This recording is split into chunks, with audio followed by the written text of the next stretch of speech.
What's going on, everybody? It's TripleCrown24 back today with the inaugural episode of Sports Card Psychology. I've been talking about doing a podcast for a while. Here it is today. And I wanted to kind of go beyond the surface level stuff. There's a lot of great information out there about the hobby, a lot of great sources to get your hobby news. But this podcast is really devoted to answering those why and how questions. And I have a couple of goals for this. Number one, understanding the whys and hows can help us as hobbyists and however we choose to engage with it.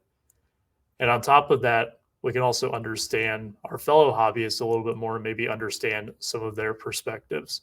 So, throughout this podcast series, we will talk to a lot of great hobbyists about some of their areas of expertise. And throughout this, hopefully, get a better understanding for themselves, ourselves, and pretty much everyone out there, as well as some of the topics we talk about. So, today's episode, they've been in the news lately. It's PSA, and they just reopened their regular service submission for $100 a card. But way before PSA was about getting your cards graded for perhaps a quick flip or slabbing everything possible, this company was really founded on a idea of a set registry where you could go ahead and enter in cards.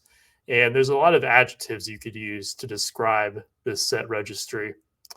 One of them that I hear most often is addicting.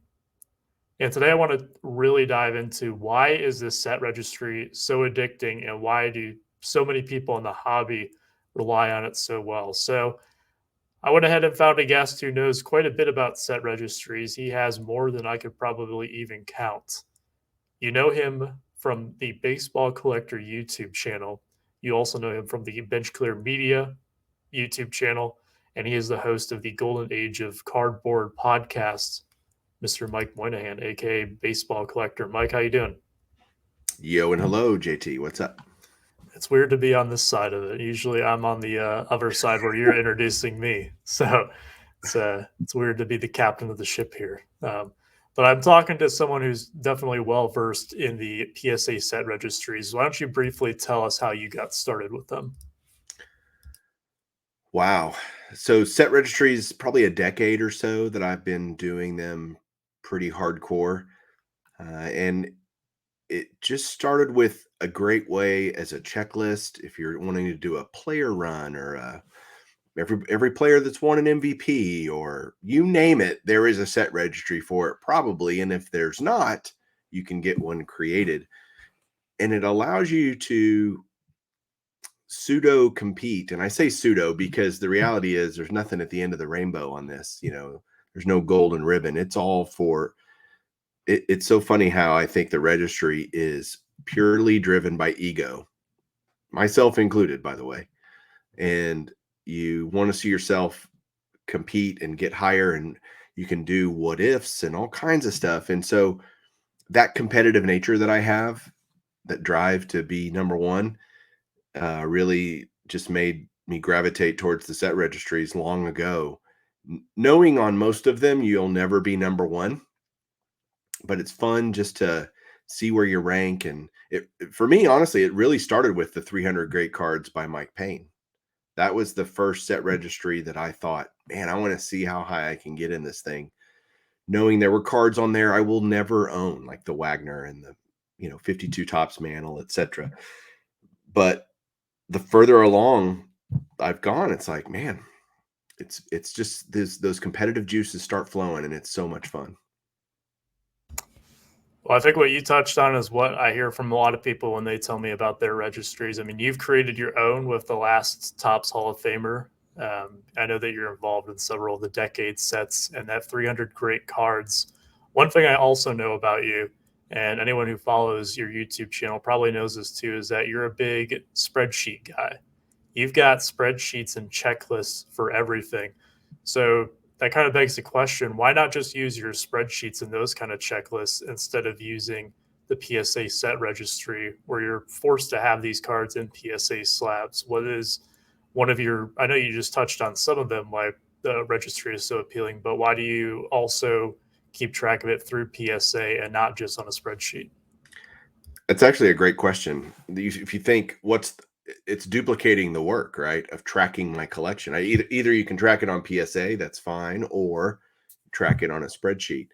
And the reality of it is each of those formats, I think, bring a little bit different to me as a collector who likes his things organized, likes his things easy to tell. And so, for example, on the PSA Set Registry, when you put a set in, you can add pictures, your scan of the card. You can add your actual scan, which is great. It tracks values automatically, and PSA is getting better at that. Honestly, they for a long time it was worthless data, quite frankly, but recently they've gotten a lot better in terms of auction prices realized data to tell you what the values are, and that's just kind of fun to track and see. The spreadsheet side does allow you, like you said, if you have cards in a particular run that aren't PSA slabs or SGC or BVG or HGA or whoever, then you can kind of include those on your spreadsheet. And I do. Like my 300 great cards registry on PSA is different than the real list because I have several cards within that set that are not PSA slabbed. So, to know, so I just do it both ways. I just like both. I like what spreadsheets can do for me. I like being able to see it and more concise. I can choose the data I want to see, um, make it much simpler. And I like the pictures and the rankings. If you do it just in a spreadsheet, how do you know where you rank against everybody else that's out there that has that set? You'll never know. And I like the what if, and it the, there's lots of perplexing things about the registry, but I'm sure you'll ask me about that later. But that's why I do both, and I enjoy that part of the hobby, which is probably weird. I'm just a nerd. I like putting things on spreadsheets and putting things in registries and getting a card. If I get one card in the mail, it's probably a 20 to 30-minute process to get that card logged into all the right places where I track stuff, which is part of the fun for me. Again, probably sounds crazy, but I think everyone who's listening to this is a nerd to some degree, and anyone who's out there shaking their head, no, you're lying to yourself. You're gonna have to get past that if you want to continue with this. But yeah, that all makes perfect sense too. Having the images of the cards right there is really nice too. I mean, you have behind you, if anyone who's watching on YouTube will be able to see the beast. And that's somewhat easy to kind of thumb through, but it's also nice because I've seen on, for example, your 300 Great Cards registry, they kind of have like a digital binder where you can look it through the album, which is really cool to be able to see that and have your collection all photographed and scanned where it's really easy to access it. Or maybe you want to show someone your collection, say that you're at a show or a trade night or whatever the case may be. You can just pull it up on your phone or your tablet, whatever electronic device you have with you, rather than kind of the old days of, hey, you got to come over to my house and look through my baseball cards type of deal. So that is yeah, and definitely nice. there is also some benefit, I think, to redundancy in that in our world today, everything's on the cloud and you can probably access it. You're probably not going to lose the data, your spreadsheets, if I have them auto uploaded to the cloud every once in a while. But the reality is, I don't know what's going to happen, and I'd rather have it in multiple places than only one place and somehow lose access to it. Who knows? And then I'm kind of having to start over from scratch. And building a giant database, which is really all of this is just a database, right? Doing that in small doses is much easier. If you said, all right, Mike, start now cataloging your entire collection, I would throw up my hands and go, no, thank you. It's going to take me forever. But if you do it once you get a card, do one card at a time. It's kind of the old adage our moms used to tell us, if you never wanted to clean your room because it took forever, but once you cleaned it, keeping it clean is much easier. And that's kind of how I feel about my collection. Now that it's all organized and in different places, keeping it that way is simply a small, minute task relative to the whole. And so, but the redundancy thing matters, I think, to me. Again, it's probably a non-issue, but I remember back in the days we had databases on floppy disks and stuff. And if you lost the disk or got it corrupted, your data was gone. So our world's come a long way, but I still kind of live in that 20 years ago mentality. There's got to be a checks and balances system that kind of goes into it too, where you can cross-reference your spreadsheet with your PSA registry, and it's definitely beneficial to have that information in multiple places. And organization, I guess very timely that we're talking about that, because organization is typically one of those New Year's resolutions. We're recording this, of course, a couple of days before New Year's Day. I'm sure a lot of people have being organized at the top of their hobby resolutions list for 2022. Um, and that kind of goes into this idea of having a to-do list, so to speak. So there's a lot of studies out there that show that people are more productive when they have a to-do list or a set of items to complete or obtain. Do you find that the PSA registry, because the checklists are, unless you're the one making the registry, they're pretty much made up for you? Do you feel that that helps in your organization where you're not just grabbing every single cool card you see? You kind of have a list of cards that you want to check off, or is it something that you wish that you could expand a little bit more and have some more flexibility? Good question. Both, I think. I think that the ability to have at least some framework from which to start is great. Let's say you're collecting a player, Johnny Bench or something, and they have they have so many different registries. If you want to collect Johnny Bench, you can do the master set, which is every Johnny Bench card made typically during the player's career, not post career. Like you're not going to have it see a 2021 Johnny Bench card in that registry. Player career cards through all the different manufacturers, all the weird esoteric, regional things and kind of oddball stuff. That's on a master list. Or you might want the tops list, or what they call a basic set registry, which is just his main issue cards, tops, Fleer, Donruss, for example, upper deck. And so there's so many ways to do it. You can probably find, and then if you want to buy one of the weird ones, just because it doesn't necessarily have to fit in a set registry to want the card. I think there's a mistake. I think some collectors, they get this tunnel vision on the registry and they don't think outside of that. There's so much more to the hobby. Don't just buy something because it's in a registry, and not go, well, I don't want to buy that even though I like it because it's not in the registry. That's probably, I do buy cards only because they are in a registry. I own a 1975 Topps Herb Washington card because it's in the 300 great cards, not because I would ever buy that card otherwise. I'm glad I own it. I think it's cool, but wouldn't have ever bought that card. And that's another thing that the registries do, is they help you discover areas of the hobby you might not otherwise have discovered, and find things, unique items that just pique your interest. You go, wow, that's kind of neat. So that's part of the lure of it. But no, I don't think I get frustrated with the registry in and of itself. It just kind of comes with the game. Most of them is pretty basic checklists, so it's not hard to get upset or frustrated with what they're using for said card in any given registry. That problem of picking up cards for the sake of adding them to your registry is probably more common in something like the 300 great cards, as you said. I imagine if you're doing a player run, I know that you're a big Nolan Ryan guy. Those are cards that you would probably want to pick up anyways because they're Nolan Ryan cards. That's your guy. You get to choose them, and especially if you do a master run, those are pretty endless. I dipped into a master run for about 6 months one time, and the depth that you can go in that, it's sky's the limit really with it. And I know some guys who have some absolutely insane player collections. But when you're talking about a more finite set, you've kind of already answered this question already. Do you ever feel like you're obligated to go pick up certain cards that you may not want, or feel some kind of pressure to go out and get something? Like, for example, one of the key post war cards that you're missing in your 300 great cards registry is the Pete Rose rookie.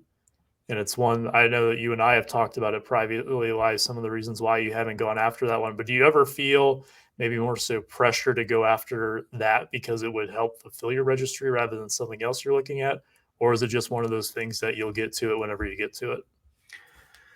if there's any pressure in my experience for me, it's only because I put it on myself. It's not because someone else is going, hey, why? Because most of the times you're relatively anonymous on there, unless people really know who you are or whatever.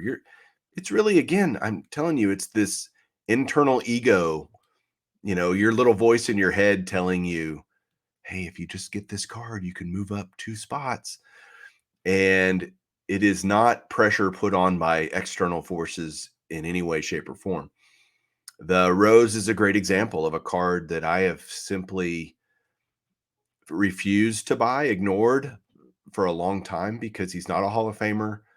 I don't know if he'll get in, and I find it for what it is to be insanely overpriced. And it has been the whole 10 years I've been doing registry. I've never bought the card because I've always thought that about that card.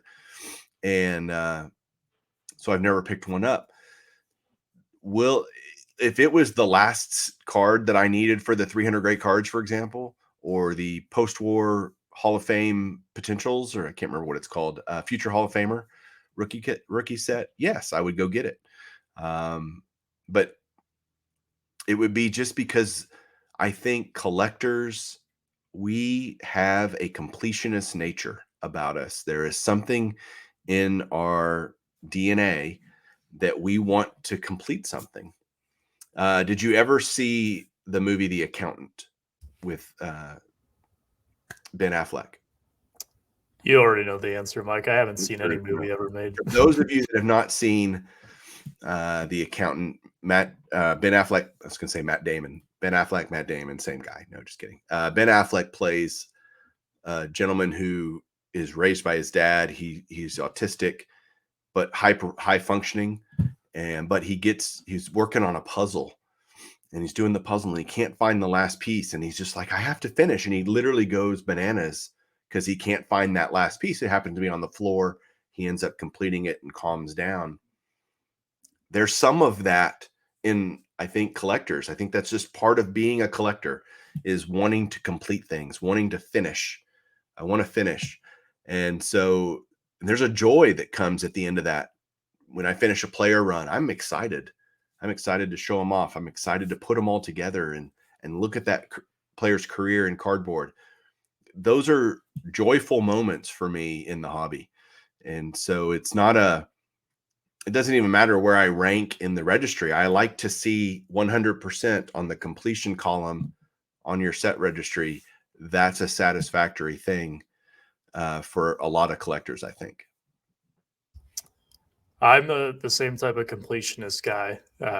Being a collector who's done player collections with rainbows, particularly, it is so rewarding when you get that last piece. And I think the journey to completing it is probably mostly anticipation. And that's where you get most of that euphoric sense when you finally complete it, is that building anticipation over the course of however long it may take. You've been doing this registry for a decade, and that's longer than some people have been in the hobby. Some people have only been in the hobby for a year, and they can't imagine probably pursuing something as long as you have with some of these registries.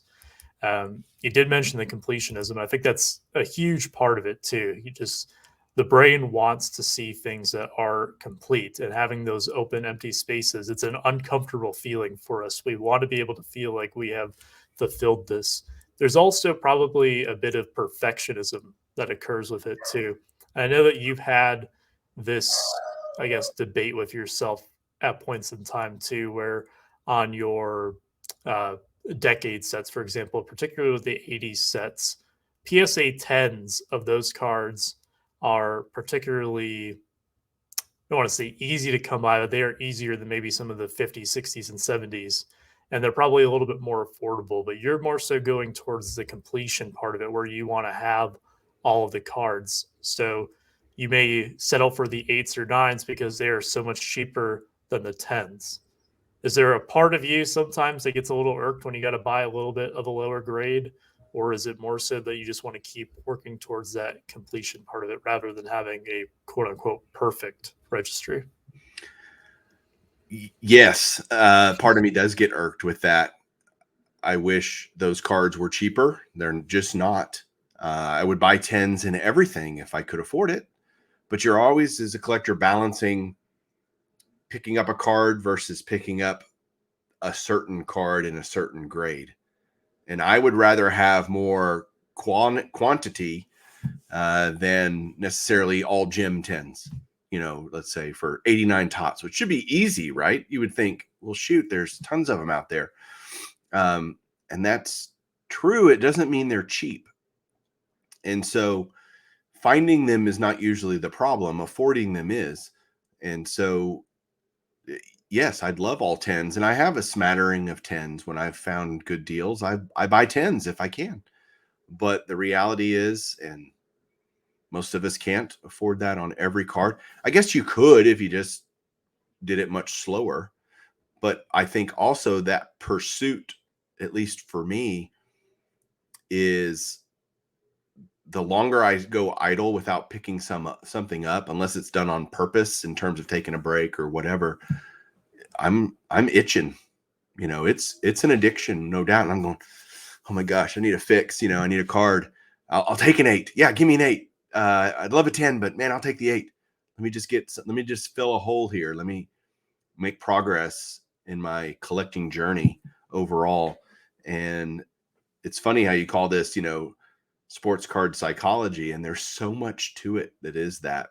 I feel like I should be laying on a couch, talking to Dr. JT, but I'm kind of airing out all my inner psyche issues, I guess. Right. Well, that's the point of this podcast, is to really examine why we make these decisions, because it is very easy on the surface level to say you have this set, it's and your goal is to complete it. The way that I like to look at it, again, it's New Year's time. Let's talk about another popular resolution: losing weight. One of the things that I see from a lot of people who suggest it is, of course, your diet. You want to be able to put less on your plate, because when you see a bunch of food on your plate, your mind instantly says, I need to finish all of this. And I think the same goes for a set registry, as crazy as it may sound, where you see all these cards and you say, I have to get all these for my set registry. So I think that's a huge part of it too.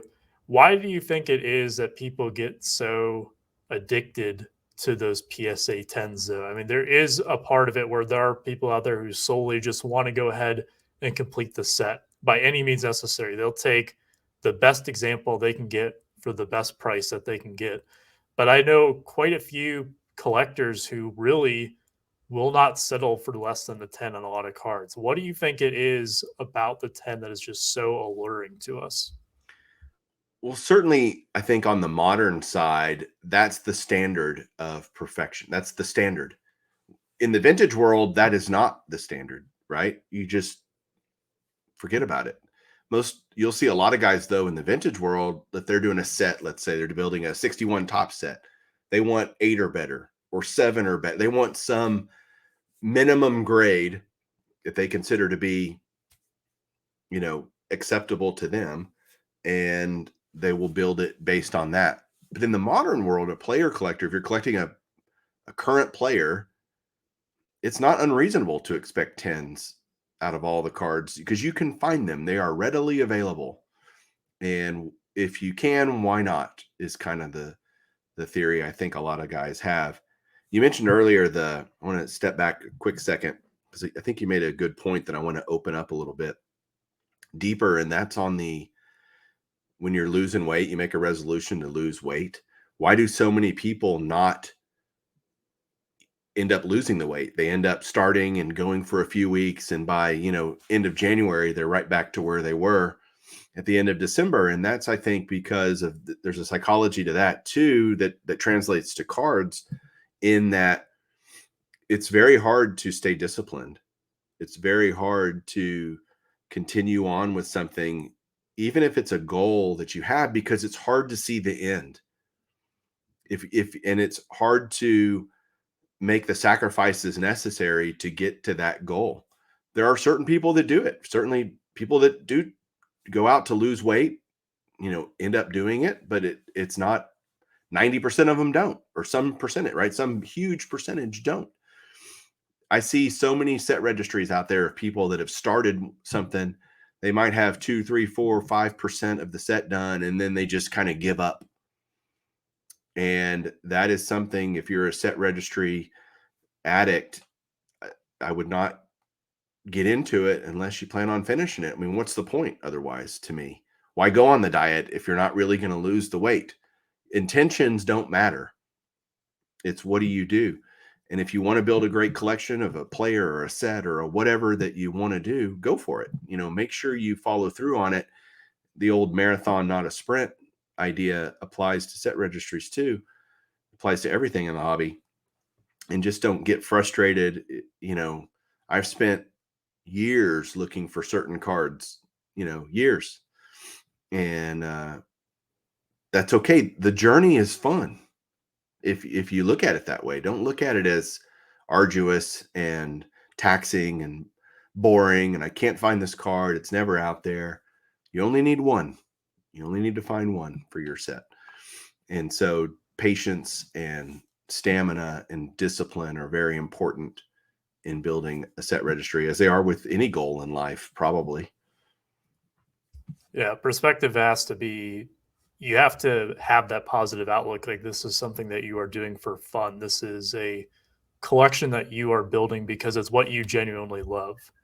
And if you're just doing it to check the boxes, I think very quickly it's easy to kind of abandon ship when all of a sudden your options dry up and you can't necessarily, because I know periods in time where you get a few dozen slabs in the mail on a Monday and you're having a good time going through them, and then there are times where maybe you only get one or two because what you're looking for at the time, the market is just not there where you want it to be at.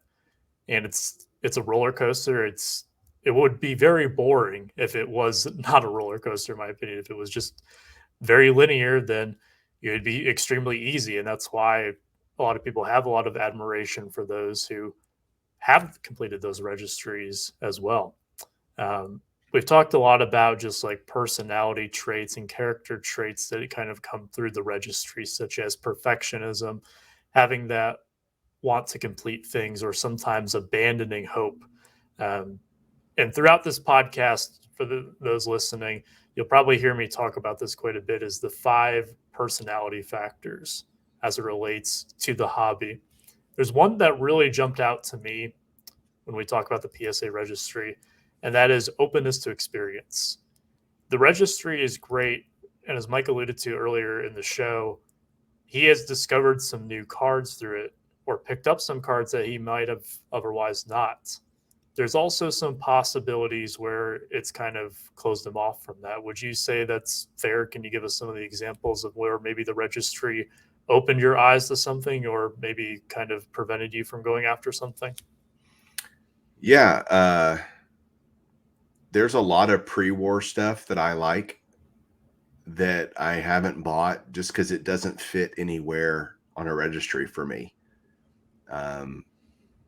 Which is kind of weird. Because I think it's all beautiful, and there's Cobbs and Cy Young cards and other Hall of Famer stuff that I would probably pursue if it was on a registry. I would pursue it harder, if that makes sense. But the fact that they're not means I'm just kind of ignoring that area of the hobby. Because I have plenty of other stuff within registries that I'm targeting. And so again, there's only so much resources to go around. So that's an area I would say I have ignored, mainly because of the registry issue, if I was to get down to it. The weird stuff like in the 300 great cards, there's a Kurt Bavacqua blowing bubble gum, and Oscar Gamble with a giant afro, and like I said, the Herb Washington because he's a pinch runner. These weird esoteric unique things that I would not have probably pursued. The Nolan Ryan you mentioned, as much as I love Nolan Ryan, there are some cards on his basic set registry that I'm going after that I probably would not go after otherwise. Some things like an 81 Fleer, like who cares, but it's on the registry and it's Nolan Ryan, so I'd like to get it. Otherwise I probably wouldn't. But that is just what the registry can do to you. And I would say it's enhanced my collection, like my collecting. I wouldn't say it's a negative. Some people might say, yeah, a little bit. I admit it. And why is that a bad thing? Well, because you don't open your mind. No, I buy other stuff. I buy stuff that's not on the registry, but it's not, it doesn't completely dominate 100% what my collecting habits are. It influences them tremendously, no doubt. But it also guides me. It provides a roadmap. It provides a lane that I can see the end of. And that's really important too. If you're just out there buying stuff randomly in the world of hobby, you can really go off onto tangents and end up with a collection that you go, why did I do that again? You know, you look up a little while and you go, wait, why did I start doing that? This at least keeps me honed in on goals and focused on things that I ultimately am proud to be in my collection. I think you have that openness to experience too with certain cards and kind of stepping outside, not being shackled to the registry, as we like to say. And there's two stories that come to mind. The first one would be from the National this past year, and one of your key bucket list cards was a 53 Bowman Color Mickey Mantle. And I remember you stopping to look at, I believe, at least one BVG example and one SGC graded example to potentially cross over then to PSA, but you were open to the possibility of getting those in a different holder. You ended up with a PSA 3 that we found later in the show that day.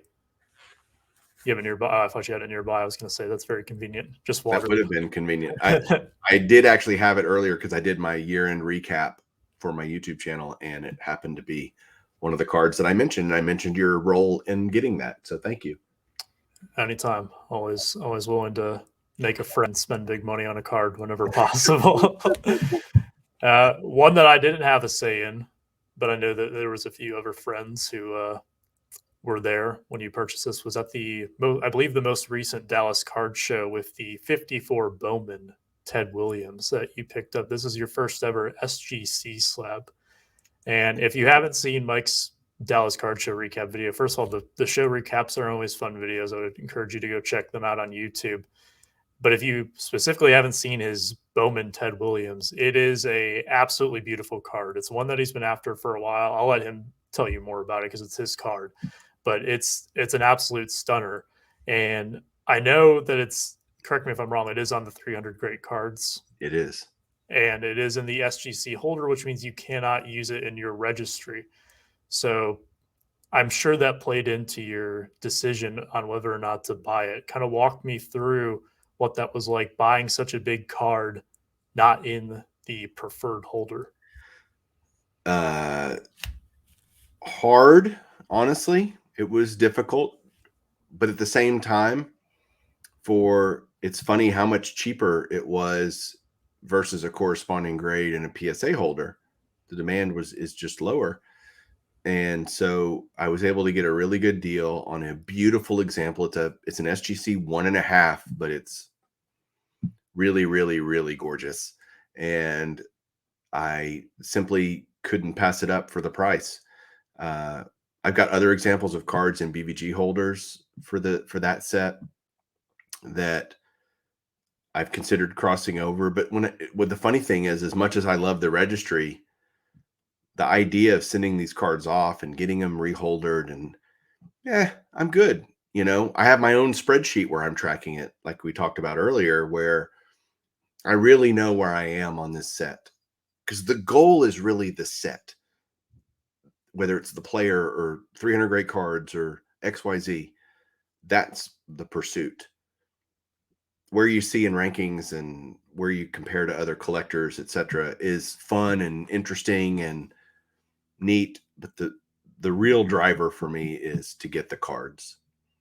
And so it was kind of a easy decision once I really rationalized with myself, hey, now come on, you can cross this over at some point if you want, but just get it now when you can get it for a price that's very fair, and it's a beautiful example of that card. So as hard as it was in the moment, and I literally for 2 days walked around thinking about it, and ultimately went, "You're being silly, Mike. Just go get the card that you want." And I'm glad I did. I'm really glad I did. Yeah, you've definitely said that many times before on the channel when you've just kind of shown some cards off that maybe aren't in the grade that you were necessarily looking for. But assigned grade aside, it's a great example of the card.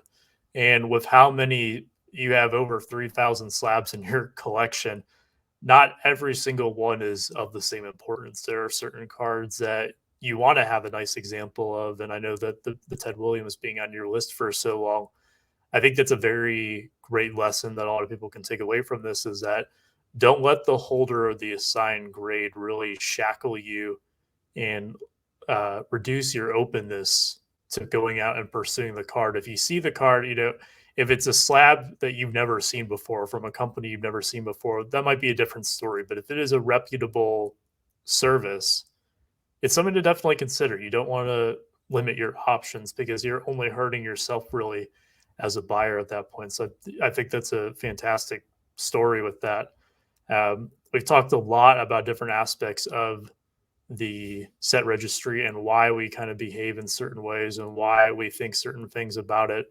Let's kind of wrap it up with how do we navigate this registry? Because we could talk about this for so long, but ultimately, the words that we say can go on deaf ears if we are when people actually go to put these ideas into practice when they're out there starting their own registries or continuing to pursue them. So looking at it from those two angles, we'll start with novices to the set registry. What kind of advice would you give them to pursue their first registry, and what are some of the things they need to think about before diving into it so that they can best enhance their hobby experience? I would say if you're going to dive into registry, start small. Start with something that is reasonably achievable, that's not going to take you forever and a fortune, because as we've talked about earlier, you'll probably just get frustrated and say, ah, screw it, this isn't for me. And so start with a player you like, and maybe it's Ronald Acuna, let's say. Well, he has a rookie set registry. Go find all the rookie cards, you know, and try to get those. And just again, something that's achievable, something that's reasonable for you. Uh, and I really mean that both in affordability and number of cards. If you try to go start a set registry on, Nolan Ryan master set, there's 8,000 cards in that. I mean, you'll never finish. You'll get somewhere down the road and forget why you started it, and that's no fun, and you end up being bitter about it. So try something small. Try to get something you can get done in 6 months to a year. That's probably a reasonable expectation, um, and enjoy that pursuit of that. What was your second part of your question, or was that the question? Well, that's the first part of it. Someone like yourself, you're more of a veteran, and we kind of made the joke earlier that this is like a little therapy session, kind of airing all of your dirty laundry on the set registry. So, kind of having some time to talk it out and reflect a little bit on maybe your own personal experiences. What are some things that maybe you or others would want to consider when evaluating their current position with set registries and how they want to pursue it going forward? Well, don't be afraid.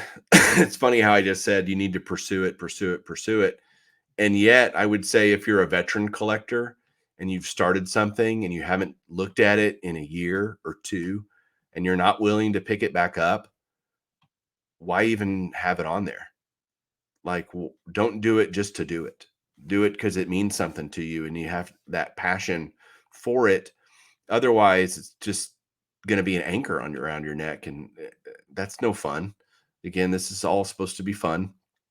So if you are pursuing MVPs and that, you haven't looked at it in forever or whatever, don't be afraid to go, you know what? I'm good. I'm not going to do that anymore.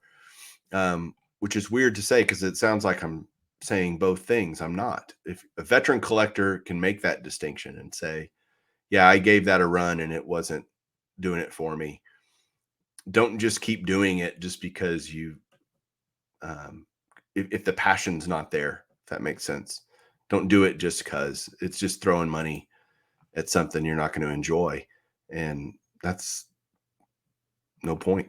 So, I totally agree with you. I mean, I've abandoned registries before myself, and I will fully admit that I fell into the exact same pattern as you mentioned a few moments ago. As a novice to set registries, I dove in head first, and I found myself just kind of overwhelmed and really examining, am I doing this because I love it, or am I doing this to check off the boxes? And really, it was more so the latter. And that's when I knew that that was a problem that needed to stop. This is supposed to be fun, but the reason that we ask these questions, of course, is to make sure that we are spending our hobby dollars the best way we can and doing what's best for us so that we can enjoy this hobby as much as we possibly want. So I think that's a good stopping point. Mike, I really do appreciate you coming on here for the inaugural episode. I'm looking forward to all the great things that we'll talk about in the future. We'll definitely have you back on at some point in time. Why don't you tell people where they can go find you?